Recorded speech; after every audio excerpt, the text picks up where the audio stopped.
अस्सलाम वालेकुम। प्रोग्राम सुबह बखैर पाकिस्तान के साथ मैं हूँ सामिया राशिद। आप सबको बहुत बहुत सुबह बखैर, गुड मॉर्निंग।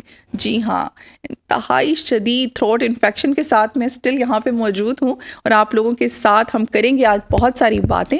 आज हमारे साथ जो शो पे गेस्ट मौजूद हैं उनको हमने स्काइप पे लिया है। उन्होंने अपने कीमती टाइम से टाइम निकाला। उनका नाम है शुएब शाहीन, सियासी लीडर है, माया नाज वकील हैं। तो उनसे बहुत सारी बातें जानते हैं क्योंकि आजकल हमारे मुल्क के जो हालात चल रहे हैं तो बहुत ज़रूरी है हमारी आम ऑडियंस को भी जानना जो इस वक्त मॉर्निंग शो हमारा वॉच कर रही हैं। तो वो लेडीज स्पेशली ज़रूर जाने क्योंकि हम सोशल मीडिया पे बहुत सारी रील्स वायरल होते देखते हैं, हमें समझ नहीं आती क्या क्या सच है क्या झूठ है। जी शुएब साहब, आपको आवाज़ आ रही है? सबसे पहले तो अस्सलाम वालेकुम। वालेकुम सलाम वरहमतुल्लाह। जी बिल्कुल आ रही है जी, थोड़ा सा वॉल्यूम थोड़ा प्लीज़ इनका वो कर दें, हाई कर दें। अच्छा, तो शुएब साहब आप बताएं आजकल मुल्क के जो हालात चल रहे हैं, अब वो अभी देखिए पीपल्स पार्टी और नून लीग के जो हो रही है मतलब चल रहे हैं मामलात मुज़ाकरात, तो आप क्या कहेंगे इस बारे में? देखिए जी, बड़ी सिंपल सी बात है कि ये तो अकलियत को अक्सरियत के ऊपर मुसल्लत करने की कोशिश हो रही है। एक पार्टी जीती है, वो है पीटीआई। उसके लोगों को हराया गया जबरदस्ती फॉर्म 47 चेंज करके रिटर्निंग अफसर की मिली भगत से। तो वो सारी दुनिया जानती है, सबके पास पूरा डेटा मौजूद है। लेकिन अब ये जो लूरा कुश्ती इनकी थी 6 महीने की, वो इख्तिताम को पहुंच चुकी है। जी बस इख्तिदार तो हम नहीं लेना चाहते, मगर मजबूरी है, इख्तिदार लेना पड़ेगा। भाई 20 सीट वाले को 18 सीट वाले को इख्तिदार में लाने के लिए क्या मजबूरी है? आपने फ्रॉड और डाकाजनी के जरिए लोगों के हुकूक पे मैंडेट पे डाका डाला है और उसके जरिए आप इख्तिदार में आने की कोशिश कर रहे हो और बंदरबाज कर रहे हो। और इसमें तो कोई दूसरी राय नहीं है। जिन्होंने इस मुल्क का पैसा लूटा है, कि मुल्क का पैसा लूट के मुल्क से बाहर ले गए हैं, उनका मुल्क में कोई इंटरेस्ट नहीं है और बदकिस्मती से हमारे इदारे इनके सहूलतकार बने हुए हैं। और अफसोस से कहना पड़ता है, इस तरह की लूरी लंडी हुकूमत बना के ना इन्होंने IMF से प्रॉपर मुज़ाकरात करने में कामयाब होंगे, बल्कि और जुल्म उठाएंगे आवाम के ऊपर। IMF के नाम पे ये कभी बिजली महंगी करेंगे, कभी गैस महंगी करेंगे, कभी फूड आइटम महंगे करेंगे और ये जुल्म का सिलसिला जारी और सारी रहेगा। इनसे कोई ना अच्छाई की तवक्को है, ना ये इनका मतबा नज़र आवाम के फलाह बहबूद है। PDM 1 की सूरत हमने देख ली है, जो इन्होंने तबाही मचाई है। PDM 2 तो उससे बदतर है। उस वक्त तो कम से कम जो इनके पास सीटें थी वो इलेक्टेड तो थे। अब तो ये डाकाजनी के जरिए और आवाम के खिलाफ, मैंडेट के खिलाफ आकर बैठे हैं। ना इनको पब्लिक सपोर्ट है और ना इनके पास कोई एजेंडा है। तो ये पब्लिक को लेकर क्या डिलीवर क्या करेंगे? जी, आपके पास जिस तरह से वोटिंग चल रही है वजीर आजम के लिए, क्या आपके पास वोट पूरे होंगे? देखिए, हमारे पास तो वोट, अगर तो हमारे केसेस जल्दी डिसाइड हो जाते हैं। अब जैसे मतलब मेरा वाला हल्का है NA47, अब इसमें मैं 1,05,000 वोट ले रहा हूँ, जिसमें 51,000 वोट दिए हैं, यानी कि 50,000 का डिफरेंस है। उसको उठा के रात की तारीख में जितवा दिया। पूरा पाकिस्तान जानता है हमारे तीनों हल्के यहाँ, इस्लामाबाद वाले, पिंडी वाले, बाकी हम हल्के जीते हुए। अब यहाँ आज केस हमारा लगा हुआ है। मैं उम्मीद रखता हूँ इंशाल्लाह हमारा जल्दी डिसीजन आ जाएगा। हमारे अगर केसेस जल्दी डिसाइड हो जाते हैं तो यकीनन हम हुकूमत बनाने में कामयाब होंगे, और अगर नहीं जल्दी डिसाइड होंगे तो फिर हम अपोजिशन में बैठेंगे। लेकिन ये ना हुकूमत चलने वाली है, ना आवाम इनको एक्सेप्ट करती है। अच्छा, जो आप अदालत में भी गए हैं, आपकी जो आपका जो केस चल रहा है उसकी हेयरिंग कब है और क्या उसकी अपडेट क्या है? हेयरिंग आज है। अपडेट ये है कि हम जीते हैं 1,05,000 वोट लेकर। अगला दे रहा है 51,000 और उसके बाद हम उसको जाकर जब बताते हैं तो वो NA47 के फॉर्म को चेंज करके फ्रॉड के जरिए उसको जितवा देते हैं। जब हम जाते हैं इलेक्शन कमीशन में, वो प्रोसेस ऑफ कंसोलिडेशन को स्टे कर देता है। जब कंसोलिडेशन ऑफ प्रोसेस स्टे हो जाता है और RO भी लिख के दे देता है कि जी सारा फॉर्म 48 नहीं जारी होगा, स्टे हो गया। उसके बाद जाके पता चलता है कि जनाब रात को नोटिफिकेशन भी जारी कर दिया। ये सारा पे मबनी सारी प्रोसीडिंग्स कर रहे हैं। तो मेरा नहीं ख्याल कि इसकी कोई सस्टेन कर पाएगी। देखिए, फॉर्म 45 क्या होता है, एक बात जरा समझने के लिए। सारा दिन वोटिंग होती है ना, तो वहाँ जो पोलिंग एजेंट्स बैठे होते हैं उनकी मौजूदगी में सारा प्रोसेस होता है। और वो जो प्रोसेस होता है उसकी मौजूदगी में वो पोलिंग एजेंट्स सारे साइन करते हैं, जो फॉर्म 45 बनता है कि किस बंदे ने कितने वोट दिए हैं, वो एक तरीकाकार है। अब उस सारे प्रोसीजर को उठा करके तकरीबन 3000 मुख्तलिफ शख्सियात ने, मुख्तलिफ लोगों ने ये फॉर्म 45 में साइन किए हैं। उसको एक रिटर्निंग अफसर अकेला बैठ के उसको चेंज कर देता है। जी, अच्छा, ये जो अभी मौलाना फजलुर रहमान के साथ आपके मुज़ाकरात हुए हैं और आपका वफ्द मिला है, तो कोई चांसेस हैं सेटलमेंट के? देखिए, उनके साथ तो हमारा ये है नहीं कि हम उनके साथ को मिलकर हुकूमत बनाएंगे। उनके साथ सिर्फ ये था, तो उनका भी ये कि मुतालबा वो कर रहे थे कि जी ये फ्रॉड हुआ है रजिस्ट्रेशन के लिए, तो उस हवाले से हमारी जो पॉलिटिकल कमेटी का सरबराह है वो मिलने गए थे। बट अदरवाइज कोई उनके साथ कोई कॉमन एजेंडा या ना कोई नजरियात मिलते हैं, ना कोई कॉमन एजेंडा है। अच्छा, अभी सिराजुल हक साहब का भी जो बयान था वो यही था कि हमारे यहाँ इलेक्शन से पहले हुकूमतें बन जाती हैं, जबकि पूरी दुनिया में इलेक्शन के बाद हुकूमतें बनती हैं। तो आपकी इस बारे में क्या राय है? बिल्कुल यही बात है ना कि यहाँ पे हुकूमत बनाने से पहले बैठा गया कि तुम्हें कितनी सीटें चाहिए देनी है, इसको कितनी सीटें देनी है, इसको कैसे जितवाना है, इसको कैसे हरवाना है, इसका क्या करना है और उससे क्या करना है। अगर ये तर्ज अमल होगा तो पॉलिटिक्स ही चलेगी, अवाम की तो मर्जी नहीं चलेगी। और अवाम की फिर अहमियत क्या होगी अगर इस तरीके से अगर मामला चलाए गए। अच्छा, thank you so much Shoaib साहब, आपने टाइम दिया और हमने आपसे के साथ बहुत ज़बरदस्त बातें की इस बारे में, क्योंकि अभी जो मुल्क के हालात चल रहे हैं हर कोई जानना चाह रहा है, हर पार्टी से जानना चाह रहा है, हर पार्टी का मौक़िफ़ क्या है। तो बहुत अच्छा लगा, थैंक्स अगेन। इसके साथ ही टाइम होता है एक छोटी सी न्यूज़ ब्रेक का। आप लोगों ने कहीं जाना, स्टे ट्यून, मिलते हैं ब्रेक के बाद। Welcome back. जी हाँ, हम बात कर रहे थे मुल्क के हालात पर। मुल्क की बात हो और इसकी ज़राअत की बात ना हो, हमने जो भी अपने साथ गेस्ट बुलाए हैं उनका नाम है डॉक्टर परवेज़ अमीर। वो एक एग्रीकल्चर एक्सपर्ट हैं। तो आपको सबसे पहले तो उनसे मिलवाते हैं। अस्सलाम वालेकुम डॉक्टर साहब, कैसे हैं आप? वालेकुम, अल्लाह का शुक्र है जी। जी, आई थिंक कुछ टेक्निकल इशू हो रहा है। आपको आवाज़ आ रही है? जी, मुझे आ रही है आपकी बात। जी, तो प्रोड्यूसर साहब थोड़ी उनकी स्क्रीन लाएं, उनकी ऑडियो आ रही है लेकिन तस्वीर नहीं आ रही, तो ऐसे ही है जी। अच्छा डॉक्टर साहब, एग्रीकल्चर हम बचपन से सुनते आए हैं कि हमारा जो मुल्क है वो एक ज़रूरी मुल्क है, लेकिन इसकी ज़राअत पे फिर इतना तवज्जो क्यों नहीं दी गई? इसको फ़रोग देने के लिए कुछ काम क्यों नहीं हुए कि हम इसमें तरक्की कर पाएँ? देखिए, किसी दौर में तो हम इसको बैकबोन कहते थे कि जी ये रीढ़ की हड्डी है। तो मेरे ख्याल ये जो सी ना रीढ़ की हड्डी से अब निकल कर और चीज बन गई हुई है। तो इसकी कंट्रीब्यूशन तकरीबन हमारी जो सी जीडीपी है ना उसके अंदर $50 बिलियन की होती है, जो कि तकरीबन 20-22% बनता है। तो उस हिसाब से तो और भी सेक्टर हैं, सर्विसेज सेक्टर है, इंडस्ट्रियल सेक्टर है। पाकिस्तान में जितनी भी इंडस्ट्री है ना वो ज़राअत बेस्ड है। पाकिस्तान में लोग जब भी आप कहते हैं ना कि ये हमारा मुल्क जो है ना वो इंडस्ट्रियल मुल्क बनता जा रहा है, तो वो कोई इंडस्ट्री बाहर से तो आ नहीं रही है, या कॉटन की है या शुगर के लिए जितनी भी उसकी इनपुट लगती है ना उस इंडस्ट्री में वो सारी ज़राअत से है। लेकिन अपनी तरफ तवज्जो नहीं दी थी पिछले 10-15 साल से। तो मैं समझता हूँ इसको बिल्कुल जॉनसन ने लूला लंगड़ा कर दिया हुआ है। तो ये बस गुजारा ही कर रही है जो सी ज़राअत है। हालांकि इसमें तकरीबन 50% जो से लोग हैं ना वो इसके साथ इनका माश जो है ना वो इसके साथ कनेक्टेड है जो सा है। लेकिन कंट्रीब्यूशन जैसे मैंने आपको बताई 22% है। और साथ साथ ये है कि गवर्नमेंट की तरफ से इसको जो है ना एक यतीम खाना समझा हुआ है। इसके ऊपर जो सी ना बहुत ही कम तवज्जो है। बहुत सारों को तो समझ ही नहीं है इसमें करना क्या है। वो पॉलिटिकली इसको अपने एम्स के लिए यूज करते हैं जो सा है। लेकिन ये इसकी हालत जो सी ना बहुत बेहतर हो सकती है इससे। मेरी एक स्टडी है जो सी है अपना जॉन मेलर के साथ जो सी ना वो है हम इससे 7 गुना ज्यादा जो सी है ना आउटपुट ले सकते हैं। जहाँ $50 बिलियन की मैं बात कर रहा हूँ वो $350 बिलियन की जो थी ना आउटपुट ली जा सकती इसी ज़राअत से, तकरीबन इसी टेक्नोलॉजी के साथ अगर इसको सही तवज्जो दी जाए। अच्छा, ज़बरदस्त। अच्छा, हमारी इकोनॉमिकल सिचुएशन जो चल रही है, क्या हम इसको अगर इस पे फोकस करें, इसको फ़रोग दें तो बेटर हो सकती है?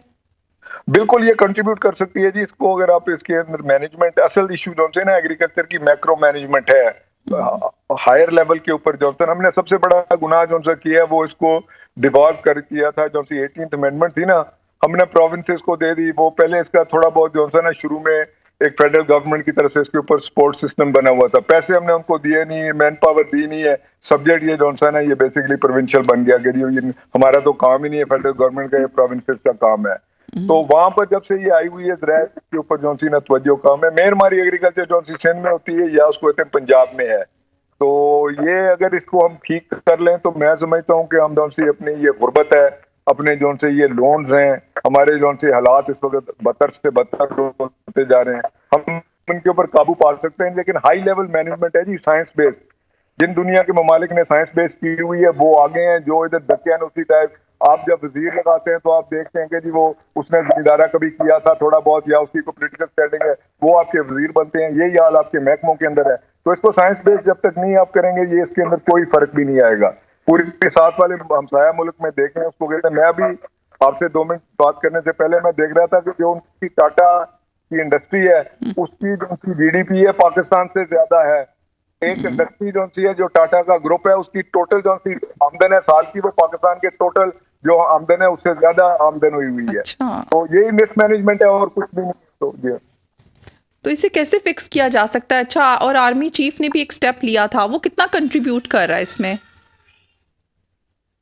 वो मैं समझता हूँ जी कॉर्पोरेट फार्मिंग की तरफ है कि जी आप कॉर्पोरेट फार्मिंग करें। चाइना के अंदर जो थी ना आर्मी ने आज से मौदेतों के जमाने में ये सपोर्ट किया था। उसमें यह है कि आप जो थी ना कुछ लैंड्स ले लें, उन लैंड्स को डेवलप कराएं, आर्मी को भी बीच में इन्वॉल्व कर लें। जब आर्मी पीस टाइम में हो उसको कहते हैं वो भी उसके अंदर एंगेजमेंट करे। तो बेसिकली एक बिजनेस मॉडल है। बड़ी बड़ी जमीनें जो थी उसमें 3000 से 5000 एकड़ तक जो है लीज पर 30-30 साल के लिए देते हैं। तो उसके साथ फिर टेक्नोलॉजी को इंट्रोड्यूस करते हैं जो मॉडर्न टेक्नोलॉजी है। तो वो आर्मी भी कर सकती है, प्राइवेट सेक्टर भी कर सकता है। असल चीज तो यही है कि जो सी ना आप करना क्या चाहते हैं। मेन चीज जो सिमत देने वाली बात है कि पाकिस्तान अपनी ज़राअत को किधर लेकर जाना चाहता है और उसका मकाम उस ज़राअत का क्या है। तो आर्मी चीफ साहब का मैं समझता हूँ ये अच्छा इनिशिएटिव है। अगर इसको हम फुल फोर्स कर करें तो 10 साल के अंदर बहुत सारा जो हम फर्क ला सकते हैं। देखें हमें सबसे बड़ी जो एडवांटेज है ना जो दुनिया में किसी मुल्क को नहीं है वो है चाइना का बॉर्डर।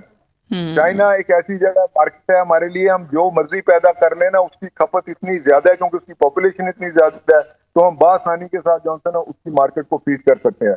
लेकिन हम तो अभी अपने आप के लिए नहीं। अभी आप पिछले दिनों देख रहे हैं ये अनियंस का क्या हाल हुआ है। जो से ये प्याज है, प्याज की सूरत हाल ऐसी गंभीर हो गई थी। ये 400 रुपए 500 रुपए के ऊपर प्याज बिक रहा था। तो ये मिसमैनेजमेंट है जी। अगर आर्मी के पास मेरे ख्याल में तो मेन स्किल जो सा होता है मैनेजमेंट का होता है, वो अगर मिलकर गवर्नमेंट के साथ इसको सपोर्ट करे, दुनिया की बेस्ट टेक्नोलॉजी भी लेकर आए और बेस्ट मैन पावर। अक्सर जो ज़राअत को चीज चलाती है वो ब्रेन है। तो अब वो पुरानी दकियानूसी टाइप ज़राअत नहीं है जो सी हल चला दिया तो जनाब उसको उस तरह की ज़राअत नहीं है। दूसरी बात इसमें बात आपको कर दूं कि पाकिस्तान की जो सी ज़राअत है ना वो टॉप बेस नहीं है। सिर्फ ये नहीं है गंदम उगाएं, कपास उगाएं, अपना कमाद उगाएं, ये नहीं है। हमारे उसमें कंट्रीब्यूशन सिर्फ 40% है। 60% जो सी कंट्रीब्यूशन ज़राअत दे रही है ना हमारी जीडीपी को वो आ रही है उसको कहते हैं लाइफ स्टॉक से। तो लाइफ स्टॉक की ऊपर तवज्जो देना इंतहाई जरूरी है कि जी आप अपनी जो है ना जानवरों की मईशत है ये बहुत बड़ा रोल प्ले कर रही है उसको कहते हैं। इसके अंदर करें जो इंटरनेशनल मार्केट चाइना की है, दूसरे हमारे हमसाया ममालिक भी हमारी तरफ ही देखते हैं। जो गंदम पैदा करते हैं पाकिस्तान अपने लिए नहीं करता, जो चीनी पैदा करता है पाकिस्तान अपने लिए नहीं करता। तो आप इसको एज ए बिजनेस मॉडल देखेंगे एग्री बिजनेस के तौर पर इसको किस तरह चलाना है। तो वो दकियानूसी मेथड करेंगे तो वही कुछ होगा। आपका साथ वाला हमसाया मुल्क किधर निकल रहा है, चाइना किधर जा रहा है, हम बिल्कुल ये लोग हमें बहुत पीछे छोड़ गए हैं। और उसमें सिर्फ जो रोल है वो मिसमैनेजमेंट का है, बैड इकोनॉमिक पॉलिसीज हैं और बिल्कुल दकियानूसी तौर के ऊपर करा रहे हैं। अल्लाह के वाले किए हुआ है, वो भी अल्लाह ताला भी उसी वक्त आपकी मदद करता है जब आप अपनी मदद करना चाहते हो। जी अच्छा, तो ये जो मिसमैनेजमेंट है इसको कब हम फिक्स कर पाएंगे? क्योंकि हम हर फील्ड में ये क्यों अब कहा जा रहा है कि आईटी में भी हम पीछे रह गए, ज़राअत में भी हम पीछे रह गए, उसकी क्या ये जो रीजंस चलें ठीक है मिसमैनेजमेंट होगी लेकिन इसको फिक्स करने के भी तो कुछ वेज होंगे हुकूमत के पास। देखिए हुकूमत के पास बहुत सारे एम्फेसिस हैं उसको कहते हैं। पहली चीज है जो इकोनॉमिक पॉलिसीज हैं उनके अंदर मुताबिकत लाएं। आपने इसको यतीम खाना बना दिया हुआ ज़राअत को, ज़राअत चलती है, आप सीड दुनिया का बेस्ट उसको प्रोवाइड करें, आप उसको खाद सस्ती से सस्ती प्रोवाइड करें, आप उसको पेस्टिसाइड या जो सी दवाइयां वो सस्ती प्रोवाइड करें, आपके पास इंफॉर्मेशन ऐसी हो जो सी दुनिया की मॉडर्न तरीन इंफॉर्मेशन हो। फिर है मार्केटिंग। सबसे ज्यादा जो मेरे नजदीक जरूरी चीज आई थी वो मार्केट आती है। उसके अंदर उसकी अभी आप इंडिया में देखें तो पिछले हफ्ते से क्या हो रहा है, उसने स्पोर्ट प्राइस जो सी ने अपनी अनाउंस कर दी है, कपास की भी हर क्रॉप की कर रहा है। उसकी वजह लोग बाहर निकल आए हैं, इतने मजबूर हुए हैं कि नहीं जी लोग बाहर निकल आए थे। तो हमें चाहिए कि कम से कम इसको ऐसे समझें कि इसके अंदर टेक्निकल मैन पावर लेकर आए जो बेस्ट है। एक आपके लिए और बहुत बड़ा जो चैलेंज है जिसको गवर्नमेंट ने अरेस्ट करना है वो ये कि आपकी जौन सा ब्रेन है, जौन से बच्चे हैं, वो तो पाकिस्तान में रहने नहीं चाहते, वो बाहर जा रहे हैं। ज़रायत का भी यही है। मुझे तो ये नहीं समझता जिस वक्त हम जैसे बूढ़े जौन से इसमें से निकल जाएंगे तो इसको ज़रायत को करेगा कौन? तो यूथ को वापस लेके अंदर लोन्स प्रोवाइड करें, जौन सी लोन है इनको सपोर्ट दें और इसको एक कैरियर बनाने दें लोगों के, जिस पेशे के साथ ना ऐसी चीज करें कि जनाब लोग इस पेशे के अंदर रहना चाहें, तभी आप खा सकते हैं। देखें ना तो आप तेल खा सकते हैं। जिस वक्त अमेरिका ने वो 11 सितंबर का वाकया हुआ था ना, तो सबने कहा कि जी हमें क्या फर्क पड़ता है, हमारे पास तो तेल है। तो वो एक अरबी जो था ना, वो तेल की बोतल ले आया था, कहता जी इस तेल को पीना शुरू कर दें, अगर आप इसके साथ रह सकते हैं तेल को पी लें। जब तक आप फूड प्रोड्यूस नहीं करेंगे, जब तक आप अपनी करेंगे तो आपको इनसिक्योर, आपसे आपकी सिक्योरिटी नहीं होगी। तो उस तरीके से चलें। देखिए हमने पहले मेरे ख्याल पता नहीं किसी पीपल्स पार्टी की मैंने और जॉन मेलर ने हमने इनका कार्य बताए हुए हैं कि जी ये कर लें तो ये 50 बिलियन से 350 बिलियन की हो जाती है। अगर 350 बिलियन की एग्रीकल्चर ही हो जाए ना तो आपकी गुर्बत खत्म हो जाती है, मांगना चाहना खत्म कर देते हैं लोन जॉन से ना वो है। लेकिन इसके लिए ना जी ऐसे ही है अर्शद साहब, लेकिन वही बात है, बहुत दुख होता है ये सब कुछ देख कर, क्योंकि वही बात है आपने जैसे कहा कि रीढ़ की हड्डी। अच्छा, और बहुत ज़्यादा सुनने में आता है कि ज़रूरी ज़मीनों पर सोसाइटीज़ बनने को दे दी गई, क्या ये सही है? ये बिल्कुल सही है। जो आपकी बेस्ट लैंड है, देखें जिस वक्त ये मोटरवे, मैंने मोटरवे के जिस वक्त ना इसकी सारी प्लांटेशन दोनों साइड पर मैंने की हुई है, उसको कहते हैं, हमने उस वक्त भी कहा था कि जी बेस्ट लैंड जो सी है सरगोदा की है, फैसलाबाद की है, ये इसको खुदारा बहुत तरीके से चले। इनको अपने कमीशन के साथ गरज होती है कि जी इस मेरी जमीन के अंदर से ये गुजर जाए तो मेरी जमीन की कीमत बढ़ जाएगी, मुझे फायदा हो जाएगा। आप हमेशा जो सी ये मोटर रोड्स होते हैं इनको उस जगह से गुजारते हैं जहाँ आपकी पूरस्ट लैंड होती है। हमने जो अपनी प्राइम जमीन है उसके अंदर से गुजार दी, फिर उसके गिर्द क्या होता है, सोसाइटीज बनना शुरू हो जाती है। हर जगह, लाहौर में देख लें, दुनिया में कोई भी आप मुल्क ले लेंगे ना, तरक्की जो याफ्ता मुल्क है, वो अपनी पेरी अर्बन, इसको पेरी अर्बन एग्रीकल्चर कहते हैं, जो उसके अंदर 50-100 किलोमीटर के अंदर ज़रायत होती है ना, वो प्रोटेक्ट करते हैं। हम वो सारी की सारी डेवलप करते हैं, उसके अंदर अपने मकान बना रहे हैं, ये कर रहे हैं। तो प्राइम लैंड को तो जो एग्रीकल्चर की तो हम इसमें से निकाल रहे हैं। फिर हम कहते हैं कि जी नहीं, बलोचिस्तान में हमारे पास बड़ी जमीन पड़ी हुई है, उस जमीन पर आप क्या कर सकते हैं? सिंध में बड़ी पड़ी, वो सारी बहुत जमीन शोर वाली है। तो अपनी जो बेस्ट लैंड है के अंदर ये इसको आप बाई लॉ कर देंगे जी हमने 50 किलोमीटर आप शहर बनाए। दुनिया में ये होता है कि जो से लोग जो हैं ना 50 किलोमीटर 100 किलोमीटर मेन सिटी से बाहर जो है ना अपनी सोसाइटीज बनाते हैं। 50 किलोमीटर आना कोई बड़ी बात नहीं है। आपने उपाड़ा तक, लाहौर से उपाड़ा तक तो आपने कवर कर दिया हुआ है। अब आप क्या कर रहे हैं, आप जो सी एग्रीकल्चर लैंड इसके साथ मोटरवे के साथ साथ है, कल्लर कहार तक, इस्लामाबाद से लेकर कल्लर कहार तक आपको लेफ्ट और राइट देख लें, दोनों एयरपोर्ट के साथ क्या हो रहा है। ये टॉप सिटी, ये फलानी सिटी, ये धमकानी सिटी, ये जॉनसन है, आप अपनी एग्रीकल्चर में से जमीन निकाल रहे हैं। तो आप इतना काम करते रहे हैं और एग्रीकल्चर में अभी भी कर रहे हैं, तो आपने कोई हुकूमत के साथ कोई कोलैबोरेशन की हो या उनको कोई सजेशंस दिए हो या कुछ ऐसे स्टेप्स लिए हो जो आप समझते हैं, जैसे अभी अपने लॉ का जिक्र किया, तो लॉ में ये चीज़ें ला सकें?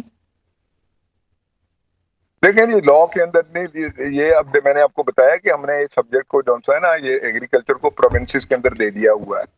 उसमें बड़े बड़े आलम फाजल जो है ना बैठे हुए हैं, उसको कहते हैं, उसके लिए तो हम बहुत सारे हम जैसे लोगों की अब जरूरत नहीं है, बच्चे हैं, उसको कहते हैं ये आगे काम कर सकते हैं। मेन चीज है गवर्नमेंट अपनी डायरेक्शन वाजे करे, वो एग्रीकल्चर को क्या समझती है। अगर आप क्लियर ही नहीं है कि जी आपने ज़राअत को वो अहमियत नहीं देनी है, आपके लिए वो अनइम्पोर्टेंट है, तो आपको अभी आप गैस के ऊपर देख लें, आपने गैस को जॉनसन ने इतना रेट बढ़ा दिया हुआ, फर्टिलाइजर की कीमत तो बढ़ेगी, फर्टिलाइजर बनता है गैस के साथ बनता है। आप उन इंडस्ट्रीज को प्रोटेक्ट करें जो फार्मर को प्रोटेक्ट कर सकती हैं। फिर मैंने जैसे आपसे कहा है कि आपने जॉनसन ने इसको एग्री बिजनेस के तौर पर गुजारना है। पूरी दुनिया जॉनसी है ना जी, जितने ममालिक, मैं तकरीबन 80-90 ममालिक में जॉनसन ने बाहर काम भी किया हुआ है, जाता भी हूँ, उसको एज ए बिजनेस मॉडल देखते हैं। हमारे यहाँ तो इसको बिजनेस मॉडल देखा नहीं जाता। वो पड़ा हुआ गरीब, उसको पैदा कर ली, उसकी कोई लेने को तैयार नहीं है। जब वो ज्यादा पैदा कर लेता है, कीमतें ये गिरा देते हैं और बीच में मिडिल मैन बना लेता है। दुनिया में हर जगह के ऊपर क्रेडिट है एग्रीकल्चर को। हमारे जो सा क्रेडिट है किसको मिलता है? जो उनसे इन्फ्लुएंशियल लोग हैं उनको वो 4 पैसे मिल जाते हैं, वो लोन ले। अभी बल्कि इन्होंने वो लोन सारे माफ करवा लिए हैं। जितने एडीबी के बड़े बड़े जगात्री थे उन्होंने पिछली गवर्नमेंट में अपने माफ करवा दिए। तो जिस वक्त आप ऐसे करेंगे उस तरह का ही आपको मिलेगा, जैसे तेरा लस्सी पानी उस तरह का हमारा काम जानी, सीधी बात है। अच्छा, अभी आप बात कर रहे थे जो प्राइसेस हाई की होती हैं इन्होंने, टैक्स बहुत ज़्यादा है। देखिए टैक्स तो अब खैर मैं ये तो कहना नामुनासिब होगा कि सिर्फ इसी पे हर चीज़ पे टैक्स बहुत ज़्यादा कर दिए हुए हैं, लेकिन ये जो ज़रात पे अगर हम करें, हमने इसको फ़रोग देना, तो सबसे पहले इस पे सब्सिडी देने के लिए कुछ इनको कुछ इकदाम क्यों नहीं करे? क्योंकि जैसे खाद हो गई या फिर सीड्स हो गए, हर चीज़ बहुत एक्सपेंसिव हो गई है। लेकिन वो एक्सपेंसिव है, उसके साथ जो आउटपुट की प्राइस भी बड़ी है। गंदम 5,000 रुपया मिल रही है इस वक्त, जो है ना 5,000 रुपया तकरीबन मन है इसको, इतने गंदम जो है। तो आपने अर्बन को भी बैलेंस करना है, जो से आपकी शहरी है उस पॉपुलेशन को भी बैलेंस, उसके इंटरेस्ट को भी बात करना है, फार्मर के को भी बात करना है। आप जब तक डीजल की कीमत को मुस्तकम नहीं कर सकते, ज़रायत नहीं चल सकती। देखें ज़रायत चलती है ट्रैक्टर के साथ, ट्रैक्टर के अंदर बेसिकली डीजल डलता है, तो गवर्नमेंट की स्पेशल पॉलिसी होनी चाहिए। सारी ज़रायत तो रुक गई हुई है, जहां हम 4 या 6 हल चलाते थे वहां 1 हल चलाते हैं, जहां हम डेवलपमेंट लैंड की कर रहे थे वहां हमने बंद कर दी हुई है, क्योंकि डीजल आपका इतना महंगा है। तो ये जो सी ना दानिशमंदाना पॉलिसीज कतई नहीं है तौर पर ये वहां बैठ के, जिन्होंने कभी अपने कमरे से बाहर निकल कर देखा ही नहीं हुआ कि ज़रायत की किस भाव बिकती है। दूसरी चीज ये कि गवर्नमेंट वाजे करे कि वो ज़रायत को किस एंगल से देखती है, पाकिस्तान इसको कहां ले जाना चाहता है। अगर तो आप चाहते हैं $350 बिलियन इसमें से कमाना, फिर उसके लिए उसके अवामल है। अगर आप चाहते हैं पाकिस्तान में गुर्बत ना हो, ज़रायत हमारी मदद कर दे, ना गांव में गुर्बत हो, ना सड़कों के ऊपर हमारी बच्चियां जो ये मांगती फिरें, तब आपने ज़रायत जो ना इसकी तरफ करना है। नहीं तो ये इंडस्ट्रियल है, ये इंडस्ट्रियल वाले जो से पैसे बनाते हैं और ये पैसे पाकिस्तान से बाहर ले जाते हैं। जिम्मेदार तो बाहर लेकर नहीं जा सकता, उसके तो कोई बैंक अकाउंट बाहर नहीं है। हमारा लोगों को किसी का अकाउंट ना दुबई में है, ना इंग्लैंड में है, ना हमारे वहां पर प्लाजे हैं, ना हमारे अपार्टमेंट, हमारा तो वहाँ कुछ नहीं है। तो यही मुल्क है, यहीं पर लोगों ने जीना है, यहीं मरना है। तो एग्रीकल्चर को अपनी जो सी जगह रहेगी वो प्रोवाइड करें, इसको स्पेस दें, इसके अंदर टेक्नोलॉजी लेकर आए, और इसके लिए गवर्नमेंट मजबूत तरीके से कहेगी हमने इसको आगे लेकर जाना है। और आपने अगर वजीर बनाने, आपने मशीन बनाने, जो मर्जी सियासी तौर पर करें, ये एक ऐसा महकमा है जिसके लिए आपने वो लोगों को लाना है जो टॉप दुनिया के नंबर 1 लोग जो है ना जी, बेशक बाहर से लाएं, एक्सपर्टीज बाहर से लें। अच्छा, हमारे पास अभी एक गेस्ट तो ये 7 साल के आ रहा है, बिल्कुल जी, आपकी ऑडियो थोड़ी सी वो स्टक हो रही है। अच्छा, अभी हमारे पास अभी एक गेस्ट आई थी और वो यकीन करें वो एग्रीकल्चर लेडी थी, वो बिजनेस वुमेन थी और वो यही बिजनेस करती हैं एग्रीकल्चर का, और बहुत अच्छा लगता है। तो अगर लेडीज़ को लोन, जैसे अभी आप लोन्स की बात करें, तो लेडीज़ बहुत मोटिवेटेड हैं आजकल कुछ करने के लिए, बिजनेस आपने देखा सब बहुत सारी लेडीज़ मैदान में आ गई हैं। तो आपको नहीं लगता कि हुकूमत को कुछ ऐसा स्टेप लेना चाहिए कि एटलीस्ट उनको दिया जाए, क्योंकि वो मुझे लगता है वो ज़्यादा अच्छे से इस काम को संभाल सकती हैं। मैं बिल्कुल समझता हूँ जी, लेडीज फार्मर्स हैं, इनको लोन भी आप दें, इनको टेक्नोलॉजी भी प्रोवाइड करें, ये लीड कर सकती हैं। और ये जो सा हमने बनाया हुआ ना कि ये मेल का काम है, मेल तो रहना ही कोई नहीं है गांव में काम करने के लिए, तो पूरी दुनिया में विमेन फार्मर्स हैं, आगे आए।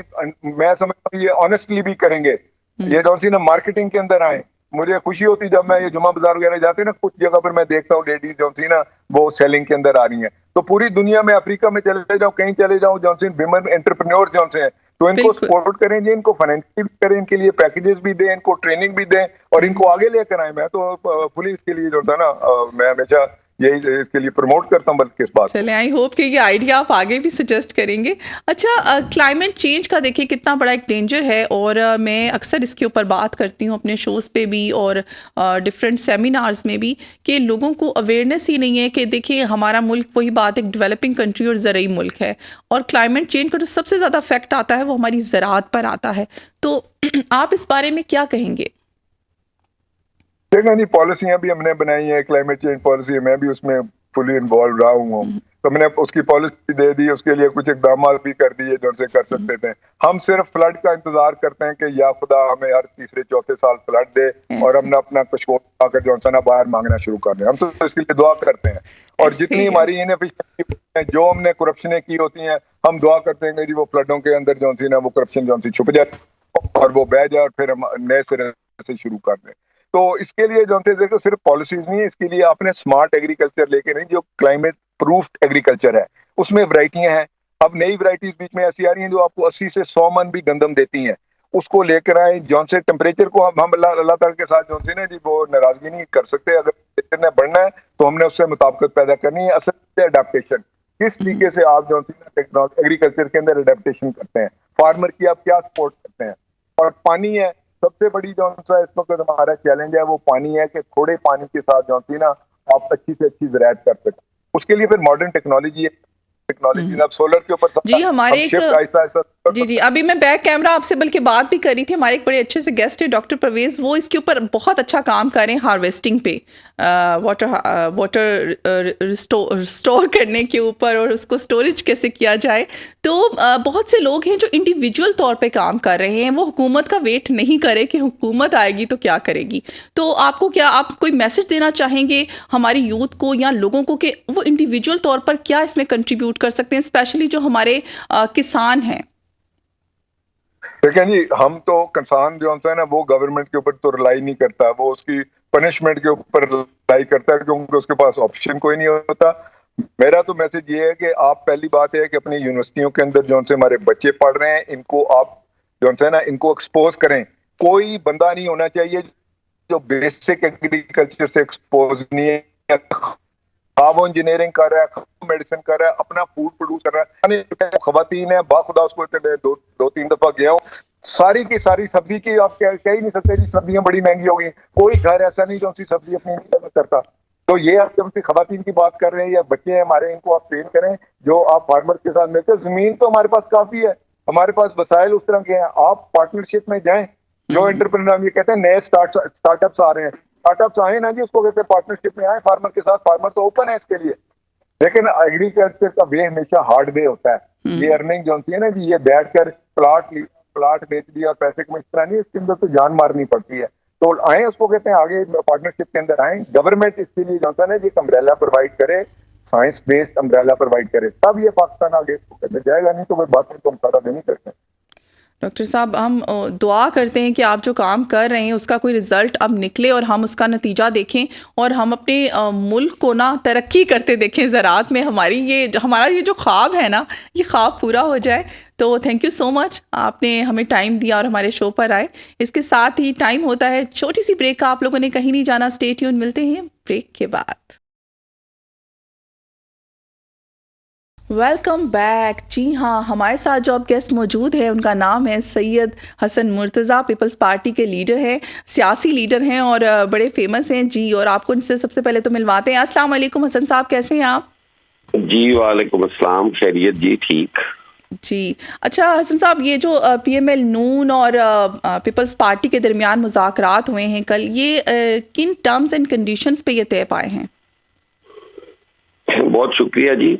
देखें, जो भी सियासी इत्तेहाद बनते हैं वो कोई टर्म्स एंड कंडीशन कोई इस किस्म की नहीं होती, हालात और वाक़यात होते हैं। इस वक्त मुल्क को जो चैलेंजेस दरपेश हैं उनके लिए सियासी क़यादतों को मिल बैठने की ज़रूरत है, बामी सलाह मशवरे के साथ आगे चलने की ज़रूरत है। जो हमारी इकॉनमी के चैलेंजेस हैं रिलेटेड और बाकी चीज़ें हैं, उन चीज़ों के लिए ज़रूरी है कि इस टाइम इकट्ठे हुआ जाए और उन इश्यूज को देखा जाए। इसलिए बाकी कोई ऐसी खास टर्म एंड कंडीशन तो नहीं है। जहाँ जहाँ जिस चीज़ की अक्सरियत है वो अपनी गवर्नमेंट बनाएगा। तो आप अभी फेडरल काबीना और या पंजाब काबीना में आ गए हैं कि अभी ये अनाउंस नहीं हुआ? अभी ये अनाउंसमेंट नहीं हुई, वो एक आधे रोज में इंशाल्लाह ताला वो भी हो जाएगी जी। और ये जो बलोचिस्तान के वजीर आला आप पीपल्स पार्टी से बनेंगे, इसके बारे में आपकी क्या राय है? नहीं, पीपल्स पार्टी ने बलोचिस्तान में सबसे ज्यादा सीटें ली हैं, सिंगल लार्जेस्ट पार्टी है। बेशक वहाँ पे अक्सरियत किसी को भी नहीं है, सिंपल मेजॉरिटी नहीं है किसी के पास, लेकिन अददी अक्सरियत है वहाँ पे पीपल्स पार्टी के पास। आवाज आ रही है आपको? जी जी आ रही है, मेरी आवाज नहीं आ रही आपको? जी जी आ रही है। अच्छा, ये अभी तक तो देखिए आइन उसमें हुए हैं, लेकिन फ्यूचर में क्या ये आप लोग शामिल होंगे इसमें, काबीना में? किसमें? काबीना में, फेडरल और उसमें? मेरा ख्याल है अगर हम साथ मिलके चलना है तो इत्तेहाद तो इसी सूरत ही मजबूत होते हैं कि आप उसमें स्टेक होल्डर हो। वैसे पाकिस्तान पीपल्स पार्टी का मौकफ ये है कि जो भी गवर्नमेंट हो पीपल्स पार्टी उसको सपोर्ट करेगी और उनसे लेगी भी कुछ नहीं। लेकिन मैं समझता हूँ कि इस तरह मामलात नहीं चलते, उसमें जरूर शामिल होना चाहिए। अच्छा ठीक है। अच्छा देखें, पीपल्स पार्टी ने सिंध में तो क्लीन स्वीप किया, लेकिन बाकी जो आप जगहों पे आपने देखा इलेक्शन के क्या हालात थे, क्या मामलात थे? देखें, ये इलेक्शन इंतहाई बड़े मुतनाज़ा हैं, इसके नतायज जो हैं बड़े मुतनाज़ा हैं। पीपल्स पार्टी ने तो इस इलेक्शन में गेन किया है। पंजाब के अंदर अगर आप देखें हमारी 7 सीटें थी पिछली दफा और अब माशाल्लाह हमारी तादाद कोई 12 तक पहुंच चुकी है और स्पेशल सीट्स डालकर हम इंशाल्लाह 15-16 तक पहुंच जाएंगे। तो हमने तो वो अपनी हैसियत जो है उसको डबल की है। तो पीपल्स पार्टी का वोट बैंक भी पंजाब में बढ़ा है पिछली दफा से, तो हम तो उसमें। अच्छा, आप पंजाब में अपोजिशन लीडर भी रहे हैं और पंजाब में सीटें कम मिलने की क्या वजह हो सकती है? देखिए, पंजाब में पावर पॉलिटिक्स होती है। पंजाब के अंदर लोग ये समझते हैं कि peoples party main stakeholder नहीं है और गवर्नमेंट नहीं होगी। लेकिन अब पाकिस्तान पीपल्स पार्टी इसी पे काम कर रही है कि हम इंशाल्लाह ताला पंजाब के अंदर जो हमारी हैसियत थी हम उसको बहाल करेंगे और पीपल्स पार्टी फिर से पंजाब के अंदर गवर्नमेंट बनाएगी। तो ये जो महंगाई का जो जिन है जो कि ख़त्म ही नहीं हो रहा, कहीं वो कहते हैं ना जिन तो फिर गायब हो जाता है, नज़र नहीं आता, ये हर वक्त अब नज़र आता है। तो महंगाई क्या ख़त्म होगी? कोई हुकूमत आपकी जो है पीपल्स पार्टी की हुकूमत कोई रिलीफ दे पाएगी अवाम को? देखिए, अवाम को रिलीफ देना, महंगाई जो है वो पूरी दुनिया का इशू है, वो तो शायद कम ना हो पाए, लेकिन उसमें रिलीफ की एक सूरत है कि लोगों को जो है वो उनकी कुव्वत खरीद में इजाफा किया जाए। बेरोजगारी के खिलाफ जो है वो हमें लड़ना पड़ेगा। हमें लॉ एंड ऑर्डर की सूरत हाल बेहतर करनी पड़ेगी, उससे मौके मिलते हैं एक स्टेबल गवर्नमेंट में या एक अच्छे एटमॉस्फेयर में। लोगों को काम मिले, लोगों के जो कुव्वत खरीद है उसमें इजाफा हो, जो तनख्वाहदार है उसकी तनख्वाह बढ़ाई जाए। यही तरीका है रिलीफ का। लेकिन देखें, ये बातें तो हर हुकूमत करती है आने से पहले, लेकिन जब भी आई हैं हमने देखा इसके ऊपर काम उस तरह से नहीं हुआ, रिजल्ट नहीं आए। हम लोग हर तरह से बहुत पीछे हो गए हैं, मुआशी, सियासी, मतलब हर लिहाज से हम लोग बहुत पीछे रह गए हैं। आप आईटी की फील्ड देख लें, अभी हमारे साथ एग्रीकल्चर एक्सपर्ट थे, वो कह रहे हैं कि ज़राअत जो है हम उसमें बहुत पीछे रह गए। तो काम क्यों नहीं हो रहे? देखिए, ज़राअत ही हमारा मेन सोर्स ऑफ इनकम है। हमारी मईशत जो है वो एग्रो बेस्ड इकोनॉमी है। हमने अपनी एग्रीकल्चर पे कोई तवज्जो नहीं दी, हमने अपने काश्तकार का हाथ नहीं पकड़ा, हमने अपने काश्तकार को फैसिलिटेट नहीं किया। वाकई वो हमारी बहुत बड़ा हमारा फेलियर है और हम दिन ब दिन जो है तनज़ली में जा रहे हैं। हमें अपनी इकोनॉमी बेहतर करने के लिए एग्रीकल्चर को बेहतर करने की जरूरत है और करना चाहिए हमें, जो कि नहीं हो रहा। लेकिन इंशाअल्लाह ताला ये गवर्नमेंट जब बनेगी तो ये जरूर इन चीजों पे गौर करेगी। चलें जी, उम्मीद करते हैं ऐसा ही हो। अच्छा, आपका मंशूर अलग है, पीएमएल नून का अलग है, तो क्या समझते हैं किस तरह से ये इत्तेहाद चलेगा? देखें, ये जो भी इत्तेहादी हुकूमतें होती हैं वो इन चीज़ों को मिल बैठ के करते हैं। तमाम जो मंशूर है वो प्रायोरिटीज फिक्स करनी होती हैं कि हमारी ये प्रायोरिटी होगी। तो कोई आदमी भी अपनी जमात के लिए ऐसी प्रायोरिटीज सेट नहीं करता कि जिससे अवाम को रिलीफ ना मिलने की कोई हो।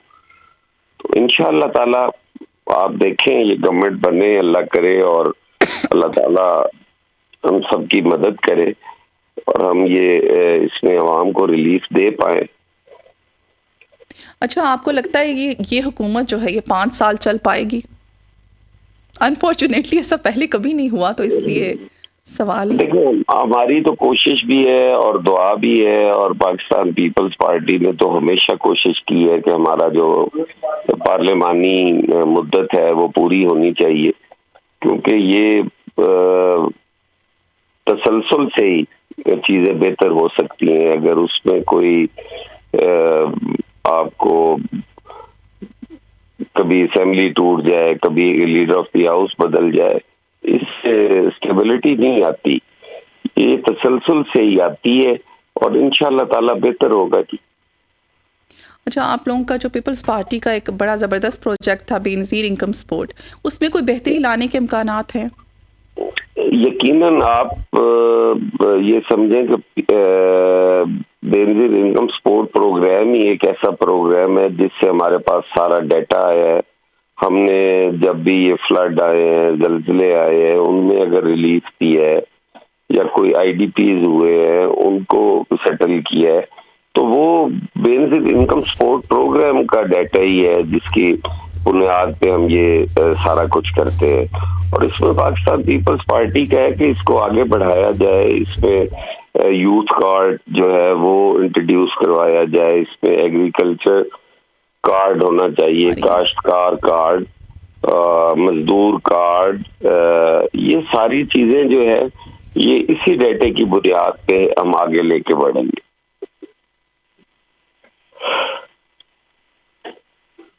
जी हसन साहब, थोड़ी सी आपकी ऑडियो जो है वो थोड़ा सा कम आ रही थी। अच्छा, मैं आपसे एक क्वेश्चन करना चाहती हूँ कि जो बिलावल भुट्टो साहब हैं उन्होंने ज़बरदस्त कैंपेन चलाई, लेकिन उनको क्यों नहीं आने दिया वजारत में प्राइम मिनिस्टर के लिए? उनको क्यों नहीं नामजद किया गया?